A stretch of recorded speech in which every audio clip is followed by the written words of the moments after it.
Tudo tem um limite. Essa frase define muito bem o momento hoje vivido dentro do Vasco da Gama, pois é nítido, é evidente, é claro que o Vasco precisa trazer reforços para disputar em alto nível um campeonato brasileiro. Porém, meus amigos, assim como diz a frase tudo tem limite, 110 milhões de reais investidos em apenas uma janela é muita coisa. E tudo indica que o limite financeiro do Vasco chegou. E agora, para contratar, é procurar oportunidades de mercado. Você não está entendendo nada? Fica tranquilo que a gente vai explicar a vocês aqui agora neste Acorda Vascão o que acontece nesse processo interno de ir até o mercado e buscar reforços. Reforços vão chegar, mas oportunidades precisam aparecer. Além disso, também falaremos sobre Anderson Conceição, que tem a sua saída cada vez mais iminente, renovação de Marlon Gomes, também uma valorização salarial. O Rodrigo, hoje, primeiro volante aí do elenco Cruz Maltino, e muitas outras informações neste Acorda Vascão já bastante movimentado. Porém, é claro, torcedor, como eu sempre faço aqui no nosso canal, quero dar as boas-vindas a todos vocês, torcedores vascaínos que estão chegando aqui ao nosso canal pela primeira vez. Para quem não me conhece, eu sou o Lucas e esse é o canal do Gigante Vasco, o canal do torcedor vascaíno. Como vocês podem estar olhando aí agora, aparecendo nesse momento para vocês, estamos com 89.300 inscritos. A gente pra caramba é muito torcedor vascaíno que curte e fica ligado nos nossos vídeos diariamente. Mas a gente está com uma meta para esse vídeo, pro Acorda Vascão, chegarmos aos 89.400. Então, eu vou chegar aqui à frente só para pedir a sua inscrição. Rapaziada, vocês não têm noção quanto a sua inscrição é importante pro nosso canal. Você não paga, você não tem nenhum trabalho e você ajuda muito o meu crescimento, o nosso crescimento, porque o canal não é apenas meu, o canal é nosso. Então aqui embaixo, onde tem essa palavrinha inscrever-se, chega lá, aperta e venha se inscrever no canal do Gigante Vasco. Além disso, rapaziada, larga o dedo no like, no joinha, no gostei, como você preferir chamar, para ajudar a divulgação desse vídeo. De suma importância a sua participação e deixe aí nos comentários, você acha necessário o Vasco contratar? Você concorda com o posicionamento hoje da diretoria de não pagar mais por atletas, apenas ir em busca de oportunidades? Deixa aí já a sua opinião. Tranquilo, rapaziada? Mas vamos voltar para cá, porque a gente ainda tem muita informação e é muita mesmo para trazer a vocês aqui agora neste Acorda Vascão. E agora vamos explicar, antes de iniciar as informações sobre nomes que a gente vai trazer aqui a vocês, vamos explicar de fato o que está acontecendo. Pois o que acontece, torcedor? Hoje, como eu falei também lá no início do vídeo, fica nítido, fica evidente, fica claro, fica realmente muito palpável identificar a necessidade que o Vasco tem de reforçar o elenco. É claro, em comparação com o elenco do Vasco do ano passado, é um elenco de outra prateleira, de outro nível. Mas fica o questionamento, será que por uma Série A de Campeonato Brasileiro, o elenco do Vasco está bom? Será que para as pretensões hoje buscadas pelo Vasco, o elenco do Vasco está bom? Será que dá para disputar uma Libertadores, uma vaga com esse elenco? Disputar uma vaga de Sul-Americana com esse elenco? Fica as incógnitas, pois até porque quando esse elenco foi exigido, ele não correspondeu de uma maneira clara, completa. Por exemplo, fomos eliminados por ABC de Natal na segunda fase da Copa do Brasil, de uma maneira precoce e vexatória em São Januário. Fomos eliminados nas semifinais do Campeonato Carioca. Tudo bem, é contra um grande time, um dos melhores hoje da América do Sul, que é o nosso maior rival, mas não deixou de ser eliminado. O Vasco saiu do placar agregado, perdendo pelo placar de 5-2, uma vantagem nítida entre os dois clubes. E fica essa questão, fica essa dúvida. E não apenas fica na dúvida, pois é até uma realidade. Hoje o Departamento de Futebol do Vasco trabalha com a expectativa de trazer de 3 a 5 nomes no mercado do futebol. Isso é uma realidade. Isso hoje é o que está planejado e programado e é o desejo do Departamento de Futebol do Vasco. Principalmente 4 posições. Um atacante para ser o reserva do Pedro Raul, um ponta esquerda, um camisa 10 e também um primeiro volante. Essas são as 4 posições principais que o Vasco busca no mercado do futebol. Porém, meus amigos, nem tudo é fácil. E completo até o que eu falei e volto a repetir. Tudo tem um limite. O Vasco nessa janela de transferência já investiu aproximadamente 110 milhões de reais em contratações. É muita grana. E a situação nesse momento é que o limite, o teto, chegou. A situação é que nesse momento, muito difícil, gente, quase zero as chances do Vasco pagar para fazer qualquer tipo de contratação. Se tiver alguma chegada, vai ser por oportunidade de mercado. O que significa isso? Um empréstimo, um atleta vindo de algum outro clube com baixo custo ou um jogador que está com passe livre nesse momento. Apenas nessas duas situações, um empréstimo ou um jogador que se encontra livre no mercado.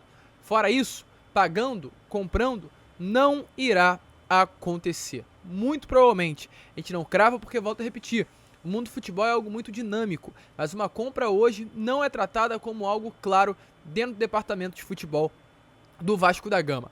Lucas, então quer dizer que o Vasco vai parar por aí? Vai disputar o Brasileiro com esse elenco? Não, o Vasco está atento às oportunidades. Empréstimos e atletas livres no mercado chegarão. E no meio do ano, lá na janela de agosto, o Vasco vai se reunir novamente com a empresa norte-americana para saber o que será feito. Inclusive, gente, já adianto até aqui a vocês, está marcada uma viagem para o Paulo Brax. Nos próximos meses, o diretor executivo do Vasco estará viajando para a Europa para reunir com os executivos da empresa norte-americana, como já aconteceu em novembro do ano passado, e nessa reunião discutir sobre o orçamento que o Vasco da Gama terá à sua disposição para investir em mais reforços lá na janela do meio do ano. Essa viagem, ainda não está marcada, mas a expectativa é que ocorra entre o mês de abril e maio, logo após aí o fechamento dessa janela que fecha no dia 4 de abril. Então o Vasco, volta a repetir, segue no mercado. O Paulo Brax, inclusive, confirmou em algumas conversas com jornalistas ontem, em off, que o elenco do Vasco não está fechado. O elenco do Vasco ainda está aberto para contratar. Mas a situação é essa. Chegou a um limite. O Vasco vai contratar, mas visando oportunidades de mercado. Jogadores ou livres ou jogadores por empréstimos. Se tratando de compra, muito difícil de que aconteça alguma. Os principais movimentos estão, nesse momento, considerados por parte da diretoria feitos. Agora é só trazer atletas para, de fato, reforçar o elenco, e a busca principal é para esse primeiro volante e o restante atletas para o setor ofensivo. E é claro, nomes surgem. A gente falou nesses últimos dias sobre Navarro, a gente falou sobre Ferreirinha. A situação do Navarro é realmente algo real, é um nome que circula nos bastidores do Vasco. Nada, gente, foi feito, não houve proposta, não houve oferta, não houve nem sequer conversas com o Palmeiras. Mas é um nome que interessa, e não interessa apenas ao Vasco, interessa ao RB Bragantino, interessa a vários clubes do futebol brasileiro. Mas tudo depende da maneira com que as negociações venham a agir. E diante disso, ontem, inclusive, o próprio jornalista Lucas Pedrosa trouxe informações sobre o Ferreirinha, que foi um nome que circulou também nessas últimas horas, sobre uma possível chegada, ou aliás, um possível interesse do Vasco. E o Lucas Pedrosa trouxe a informação da seguinte maneira, que realmente, internamente dentro do Vasco, ele é avaliado como um bom jogador, não à toa foi procurado, por ser principalmente uma posição carente hoje no elenco do Vasco da Gama. Porém, o histórico de lesões faz com que hoje Ferreirinha acabe se afastando. E o investimento que será necessário vir a ser feito, caso tenha um desejo grande na sua contratação, é quase inviável de acontecer. Alguns outros nomes também acabam surgindo internamente. E a gente vai esclarecer algumas situações agora aqui a vocês neste Acorda Vascão muito intenso, já com muitas novidades, muitas informações já para encher a sua cabeça nessa manhã de sexta-feira. Sobre o Rodrigo Garro. Rodrigo Garro, para quem não conhece, é um meio-campo do Talleres de 25 anos que está sim no radar da diretoria Cruz Maltino. O Vasco vem observando muito, o mercado do futebol sul-americano, e não à toa o Rodrigo Garro, por ser um dos grandes destaques hoje, no caso do Talleres da Argentina, faz com que o Gigante da Colina observe de longe a situação do jogador. Há algumas dúvidas. Lucas, Rodrigo Garro, recebeu proposta? O Vasco enviou alguma oferta ao Talleres? O Vasco está conversando com o empresário do Rodrigo Garro? Eu faço esse vídeo para esclarecer a vocês. Até o momento, confirma aqui, não foi feita nenhuma proposta pelo Rodrigo Garro.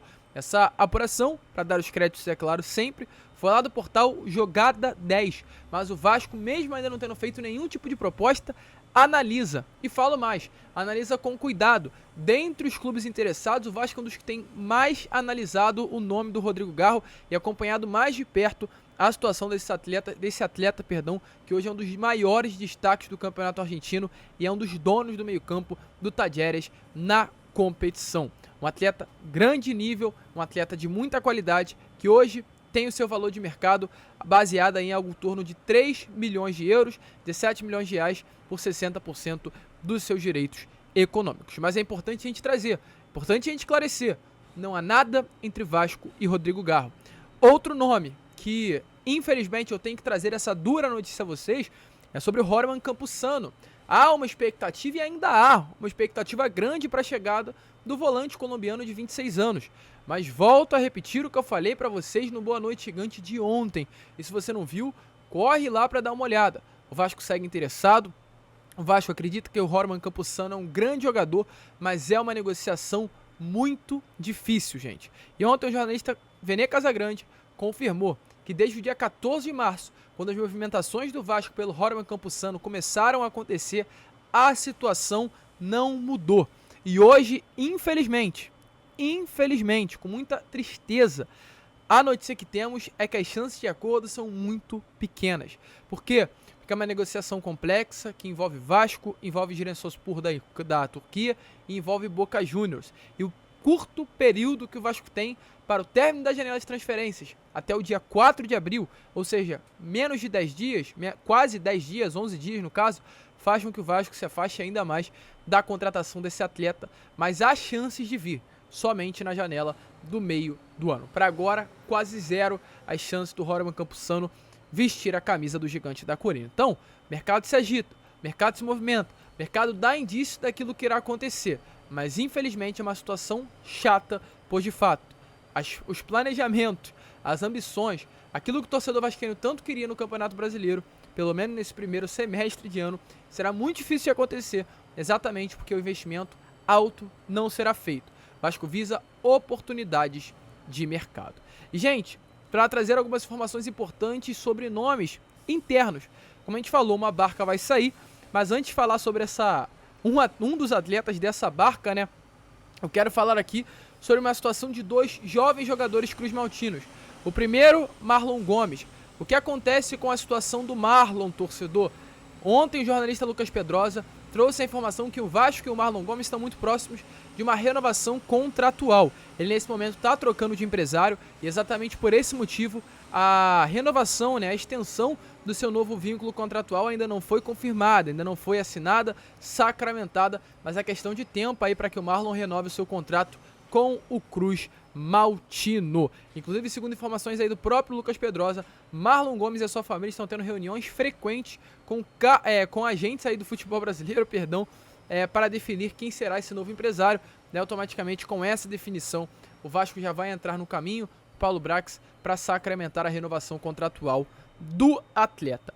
Outro jogador também da base do Vasco, dessa vez o Rodrigo. Ontem o jornalista Gel Silva trouxe uma informação importante, que o Rodrigo recebeu um reajuste salarial como reconhecimento pelo bom início de temporada que está tendo à frente do Vasco da Gama. A duração de contrato segue a mesma, até 23 de novembro de 2024, mas a tendência é que o mais breve possível, né, o quanto antes, a renovação contratual do Rodrigo também venha acontecer, mas exatamente por esse bom começo de temporada, por ele ter ainda um contrato que foi fixado, foi formado lá na base, o Vasco já deu essa valorização salarial muito merecida realmente pelo bom início de temporada do Rodrigo, que chegou, mesmo sem muita experiência, mas já dominou, se é assim que eu posso falar, esse meio-campo Cruz Maltino. E por último, gente, para fechar o vídeo, falar aqui sobre Anderson Conceição, pois de fato o nosso zagueiro, capitão, líder, principalmente dessa campanha do acesso no ano passado, está muito perto de deixar o nosso Cruz Maltino.